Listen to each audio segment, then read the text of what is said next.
నమస్కారం. ఈరోజు అమృత్ నిధులు కేంద్ర ప్రభుత్వం యొక్క అమృత్ నిధులతోని సిరిసిల్ల మున్సిపల్ పరిధిలో కార్గిల్ లేక్ పనుల ప్రారంభోత్సవాన్ని ఈరోజు చేయడం జరిగింది. అది 1,32,00,000తోని పూర్తిగా ఈ కార్గిల్ చెరువు కట్ట యొక్క పునరుద్ధరణ, సుందరీకరణ, దాంతోపాటు దీని ఒక డ్రైన్ వాటర్ వస్తా ఉన్నది. దాన్ని కూడా డ్రైనేజ్ వాటర్ రాకుండా దాన్ని కూడా బయట తరలించడానికి ప్రత్యేక డ్రైనేజ్ కూడా కట్టడానికి ప్రయత్నం చేస్తున్నాం. ఈ ప్రాంతాన్ని సుందరంగా తీర్చిదిద్దడం, దాని ద్వారా ఈ సిరిసిల్ల జిల్లా ప్రజలందరూ కూడా, సిరిసిల్ల మున్సిపాలిటీ కాకుండా సిరిసిల్ల జిల్లా ప్రజలందరూ కూడా కాలక్షేపం కోసము వీకెండ్స్ టైంలో వచ్చి వాళ్ళ కుటుంబ సమేతంగా వచ్చి వాళ్ళ బంధువులు ఎవరు వచ్చినా కూడా ఇక్కడ కాలక్షేపం కోసం ఈరోజు ఈ చెరువు కట్ట పునరుద్ధరణ కోసం అమృత్ నిధుల ద్వారా 1,30,00,000 ఖర్చు పెట్టి ఇప్పుడు ప్రారంభించడం జరిగింది. ఆల్రెడీ పనులు ప్రారంభమైనాయి. ఇన్ టైం లోపల పూర్తి చేయాలి, క్వాలిటీగా పనులు చేయాలని చెప్పి సంబంధిత అధికారులు కూడా కోరడం జరిగింది. ఎందుకంటే కేంద్రం అమృత్ నిధులు ఇచ్చింది. ఇవాళ ఈ ప్రాంతంలో అమృత్ టైం ప్రకారం ఖర్చు చేసే ప్రయత్నం చేస్తలేరు. దీని ద్వారా నిధులు తిరిగి వాపసు అయ్యే ప్రమాదం ఏర్పడ్డది. అందుకే ఇప్పుడు కాంట్రాక్టర్ గారిని పిలిచి చెప్పడం జరిగింది, ఇన్ టైం లోపల పనులు పూర్తి చేయాలి. వీళ్ళు ఏం చేస్తారంటే తెలంగాణ మొత్తం ఒక్కలే గుర్తుపడతారు, ఏదో రాజకీయ నాయకులు పట్టుకుంటారు, అధికారంలో ఏ పార్టీ ఉంటే ఆ పార్టీ వాళ్ళ బంధువులకు దగ్గరలకు ఇచ్చుకుంటారు. తెలంగాణ మొత్తం ఒక్కరే కాంట్రాక్టర్ పడతాడు. ఈడ ఇంత బొరం పోస్తాడు, ఒకడ కంకర పోస్తాడు, ఒకడ ఇసుక పోస్తారు, ఒకడ స్టీల్ వేస్తాడు, బిల్లు ఎత్తుకుంటారు. పనులు అయితే అంటే ఎక్కడ పనులు ఒక్కరికే మొత్తం ఇస్తే ఇదే పరిస్థితి. ఇంకొని రానియారు, వాళ్ళు టెండర్ ఇస్తారని బెదిరిస్తారు. కాబట్టి ఇటువంటి ఏం జరగకుండా ఇన్ టైం లోపల పనులు పూర్తి చేయాలని చెప్పి నేను కాంట్రాక్టర్ గారు కూడా కోరడం జరిగింది. వాళ్ళు తప్పకుండా హామీ ఇచ్చారు, ఇన్ టైం లోపల క్వాలిటీ పనులు పూర్తి చేస్తామని. ఎందుకంటే అమృత్ 2 ఇది, అమృత్ 1 అయిపోయింది, అమృత్ 2. అమృత్ 1 కి సంబంధించి దాదాపు 77,000 కోట్ల రూపాయలను అంచనా వేయడం జరిగింది. దానిలో 36,000 కోట్ల రూపాయలు కేటాయించడం జరిగింది. అమృత్ 1 లో అయిపోయింది. అమృత్ 2 కి సంబంధించి 3 లక్షల కోట్ల రూపాయలను అంచనా వేయడం జరిగింది. 77,000 కోట్ల రూపాయలు కేటాయించడం జరిగింది. ఇవాళ తెలంగాణ రాష్ట్రానికి సంబంధించి అమృత్ 1 ద్వారా 1,650 కోట్ల రూపాయలు వచ్చినాయి. అమృత్ 2 కి సంబంధించి 3,000 కోట్ల రూపాయలు వచ్చినాయి. ఇవాళ కరీంనగర్ పార్లమెంట్ సంబంధించి 480 కోట్ల రూపాయలు ఇలా కరీంనగర్ పార్లమెంట్కి వచ్చినాయి. వాళ్ళ సిరిసిల్లకే దాదాపు 105 కోట్ల రూపాయలు వచ్చినాయి, ఓన్లీ సిరిసిల్లకు. కాబట్టి వీటి ద్వారా ఈ వాటర్ సప్లైకి సంబంధించి కానీ, పబ్లిక్ వాటర్ సౌకర్యం కల్పించడం కానీ, ఈ మురుగు నీటిని బయట తరలించడం, సివరేజ్ ట్యాంకులు పెట్టడం కానీ, వాటికి సంబంధించి కేంద్ర ప్రభుత్వం ఈ పథకాన్ని ప్రత్యేకంగా తీసుకొచ్చింది. గ్రామాల్లో జలజీవన్ మిషన్ ఇట్లా ఉంటాయి.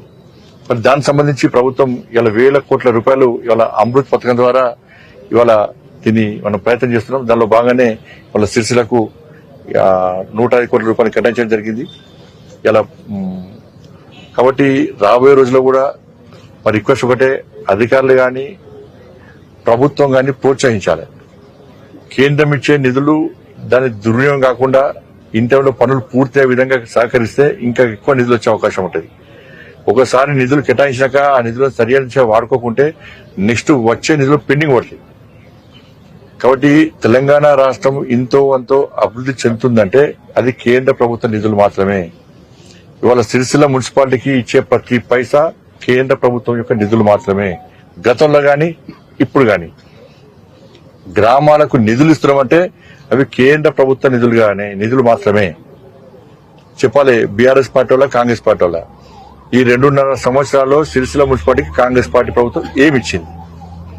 గతంలో బీఆర్ఎస్ పార్టీ ఏమిచ్చింది? సిరిసిల్ల మున్సిపాలిటీ మేము అభివృద్ధి చేస్తాం, మున్సిపాలిటీ గెలిపిమన్నారు. ఏమైంది? ఇవి నిధులు ఇవి మన రాష్ట్ర ప్రభుత్వం ఇస్తలేదని కుంటి సాకులు చెప్పద్దు. రాష్ట్రంలో మీ ప్రభుత్వం లేదు. ఎన్నికల ప్రచారం సమయంలో మున్సిపల్ ఎన్నికలు జరిగినప్పుడు మీ ప్రభుత్వం లేదు, కానీ మైకులు పెట్టి ఊకదమ్ముడు ఉపన్యాసం ఇచ్చారు. సిరిసిల్ల మున్సిపాలిటీ మాకు అప్పచెప్పండి, మేము నిధులు తీసుకొస్తామని చెప్పి అన్నారు. ఏమైనాయి? ఎస్, కరీంనగర్ కార్పొరేషన్ మేము గెలిచినాం, మేము గెలిచిన తర్వాత 840 కోట్ల రూపాయలు అర్బన్ ఛాలెంజ్ ఫండ్ కింద పట్టుకొచ్చినాం. యూడిఎఫ్ నిధులు 50 కోట్లు వస్తాయి, ఇంకా 50 కోట్లు వస్తాయి, ఎక్స్ట్రా 30 కోట్లు పట్టుకొస్తున్నాం. స్మార్ట్ సిటీ సంబంధించి 70 కోట్ల రూపాయలు రిలీజ్ చేసినాం కూడా మేము.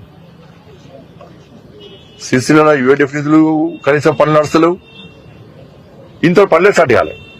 కరీంనగర్లో టెండర్లు అయిపోయినాయి, నేను ప్రారంభోత్సవాలు చేస్తున్నా. 18 కోట్ల రూపాయలు సిరిసిల్ల మున్సిపాలిటీకి వస్తే కనీసం వాటిని వాడుకునే దిశలో మున్సిపాలిటీ లేదు. మా కౌన్సిలర్ అడిగినా సమాధానం లేదు. కాంట్రాక్టర్ వస్తలేడా, ఉండి చేయించుకోవాలి పని, శ్రద్ధ ఉండాలి. కరీంనగర్ లో యూఐడిఎఫ్ పనులు ఎందుకు ప్రారంభమైనాయి, ఇక్కడ ఎందుకు ప్రారంభమవుతలేవు? మా పనులు ప్రారంభమైనాయి కరీంనగర్ లో, ప్లస్ ఇంకా 30 కోట్ల రూపాయలు అదనంగా ఇచ్చే ప్రయత్నం చేస్తున్నాం.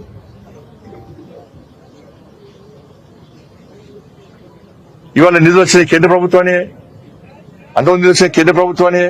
ఇంకా ఘోరమైన విషయం అంటే, ఇంపార్టెంట్ విషయం ఏంటంటే, కేంద్ర ప్రభుత్వం ప్రత్యేకంగా ఇవాళ అమృత్ పైసలు వచ్చినాయి. ఇవాళ లేక్లకు చెరువుల పునరుద్ధరణ గానీ, డ్రైనేజ్ సివరేజ్ ప్లాంట్ ఏర్పాటు చేయడం గానీ, డ్రింకింగ్ వాటర్ సంబంధించి ఇలా అమృత్ అనే పథకానికి నిధులు కేటాయించినాం. ఇట్లాగానే 15th ఫైనాన్స్ ఎంత మూర్ఖత, గత ప్రభుత్వం గానీ ఈ ప్రభుత్వం గానీ సర్పంచ్లను గానీ చైర్మన్లను గానీ ఎట్లా వేధిస్తున్నారంటే, 15th ఫైనాన్స్ నిధులు గ్రామాల అభివృద్ధి కోసం, అభివృద్ధి పనుల కోసం మాత్రమే 15th ఫైనాన్స్ నిధులు కేంద్ర ప్రభుత్వం కేటాయించింది. ఇవాళ రాష్ట్ర ప్రభుత్వం ఏమి బెదిరిస్తున్నది, లేదు సర్పంచ్లు గానీ వీళ్ళందరూ గానీ కరెంటు బిల్లు కట్టాలి, వాళ్ళ శాలరీస్ ఇవ్వాలి, పాత పెండింగ్ బకాయిలు చెల్లించాలి, లేబర్ శానిటేషన్ లేబర్ జీతాలు ఇవ్వాలి. వీటి కోసం అయితే కేంద్ర ప్రభుత్వం, నేను మళ్ళీ చెప్తున్నా, రాష్ట్ర ప్రభుత్వం నేను డిమాండ్ చేస్తున్నా, 15th ఫైనాన్స్ నిధులు ఇట్లా, నేను మళ్ళా బండి సంజయ్ ఇట్లా మాట్లాడాడు అట్లా మాట్లాడాడు అనుకున్నా, నాకేమి ఇబ్బంది లేదు. కేంద్ర ప్రభుత్వము ఏ పథకానికి నిధులిస్తే దానికి మాత్రమే వాడాల్సిన బాధ్యత రాష్ట్ర ప్రభుత్వం మీద ఉంది. 15th ఫైనాన్స్ నిధులు గ్రామాల అభివృద్ధి కోసం మాత్రమే, అభివృద్ధి పనుల కోసం మాత్రమే వాడండి. లేకుంటే కేంద్ర ప్రభుత్వం లేఖ నేను రాస్తే వచ్చే నిధులు అవుతాయి. అధికారం రాకముందు మేము అప్పులు తీరుస్తాం, మేము అభివృద్ధి చేస్తామని రాష్ట్రం వేయడమే. మరి 15th ఫైనాన్స్ నిధులు సర్పంచ్లకు రూపాయి ఇవ్వకపోతుంది. మీరు పాత సర్పంచ్లు అప్పుల పాలయ్యారు, ఈ సర్పంచ్ ఒక పైసా అయిపోతుంది. కేంద్రం ఇచ్చిన నిధులు మనం డైవర్ట్ చేస్తారంటే సర్పంచ్ ఎట్లా పని చేయాలి? ఓ తట్ట మోరం వేయలేని పరిస్థితి సర్పంచ్ లో ఉన్నది. అది ఏ పార్టీ సర్పంచ్ అయినా కానీ తట్ట మోరం వేయలేని పరిస్థితి, శానిటేషన్ సిబ్బంది జీతాలు వేయలేని పరిస్థితి, కరెంటు బిల్లులు చెల్లి దాని ప్రత్యేకంగా నిధులు కేటాయించాలి రాష్ట్ర ప్రభుత్వం. ఎంత బకాయి ఉంది గ్రామ పంచాయతీ కరెంటు బిల్లు, శానిటేషన్ లేబర్కు ఎంత బకాయిలు ఉన్నాయి, ప్రత్యేక నిధులు కేటాయించండి, బడ్జెట్ కేటాయించండి. అరే కేంద్ర ప్రభుత్వం అభివృద్ధి కోసం నిధులు ఇస్తే మీరు దాన్ని డైవర్ట్ చేసి మొత్తం హుకుం జారీ చేస్తున్నారు, రిటర్న్ ఆదేశాలు ఇస్తున్నారు. ఇది నిబంధన విరుద్ధం. ఇది సర్పంచులు అయ్యో మొర ముత్తుకుంటున్నారు ఇవాళ. కానీ కేంద్ర ప్రభుత్వం ఏ పథకానికి నిధులు దానికి మాత్రమే వాడాల్సిన బాధ్యత రాష్ట్ర ప్రభుత్వం ఉంది. లేకుంటే కేంద్రం నుంచి నిధులు ఆగే ప్రమాదం ఉంది. రివ్యూ జరుగుతుంది. గతంలో ప్రభుత్వం అన్ని తప్పుడు నివేదికలే, కేసీఆర్ ప్రభుత్వం అన్ని తప్పుడు నివేదికలే. డబుల్ బెడ్రూమ్లు ఎన్ని ఇచ్చిన 2,40,000 డబుల్ బెడ్రూమ్ ఇచ్చిన తెలంగాణకు. కేసీఆర్ ప్రభుత్వంలో ఎన్ని ఇచ్చినట్టే 2.5 లక్షలు ఇచ్చేసాం సార్ అన్నారు. కేంద్ర ప్రభుత్వం పైసలు వాడుకున్నారు. మళ్ళీ నేను పోయి లేఖ రాసిన అంత ఫేక్ ఇదంతా. ఇది కేసీఆర్ ప్రభుత్వం మోసం చేస్తున్నది, డబుల్ బెడ్రూమ్ ఇక్కడ ఇస్తలేదు అని చెప్పి నేను కేంద్ర ప్రభుత్వం నుంచి మళ్ళీ లేఖ రాయించిన. ఏమని రాయించిన, 2,40,000 ఇళ్లు కేటాయిస్తే మీరు అన్ని ఇచ్చినట్టున్నారు కదా, ఆ బెనిఫిషియర్స్ లిస్ట్ ఇవ్వమని రాసిన నేను. కథం అయిపోయి కథం.